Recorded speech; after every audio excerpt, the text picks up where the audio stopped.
ইফতারের সময় দোয়া করতে হয় এটা আমরা জানি সবাই।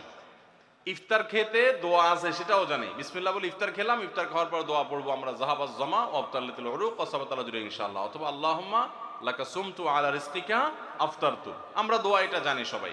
কিন্তু কেউ যদি আপনাকে ইফতারের দাওয়াত দেয়, ইফতার করায়, তখন তার জন্য একটা দোয়া আছে, ওইটা আমরা ম্যাক্সিমাম মানুষ জানি না।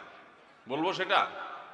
সেই দোয়াটা হলো নবী করিম সাল্লাল্লাহু আলাইহি সাল্লাম তাকে কেউ ইফতার করালে তিনি তার জন্য দোয়া করতেন। আকালা তুআমাকুমুল আবরার ওয়াসাল্লাত আলাইকুমুল মালাইকা ওয়া আফতার ইনদাকুমুস সাইমুন। তোমাদের খাবার যেন নেককাররা খায়, হ্যাঁ, এবং তোমাদের উপর ফেরেশতারা যেন তোমাদের জন্য দোয়া করে, আর তোমাদের খাবার যেন রোজাদাররা খায়, ইফতার করে। কেউ ইফতার করে তার জন্য এই দোয়া করা সুন্নাত। এটা আমরা অনেকে জানি না। তো এই দোয়া না করা, এটা আমার মনে হয় আমাদের সমাজের ম্যাক্সিমাম মানুষের মধ্যে আছে যে আমরা দোয়া করি না। ইফতার কেউ খাওয়াইলে খেয়ে চলে আসি, বড় জোর অন্য দোয়া পড়ে, কিন্তু এই দোয়া পড়া সুন্নাত এটা আমরা জানি না। তাহলে এটা একটা ভুল আমাদের রমজান কেন্দ্রিক।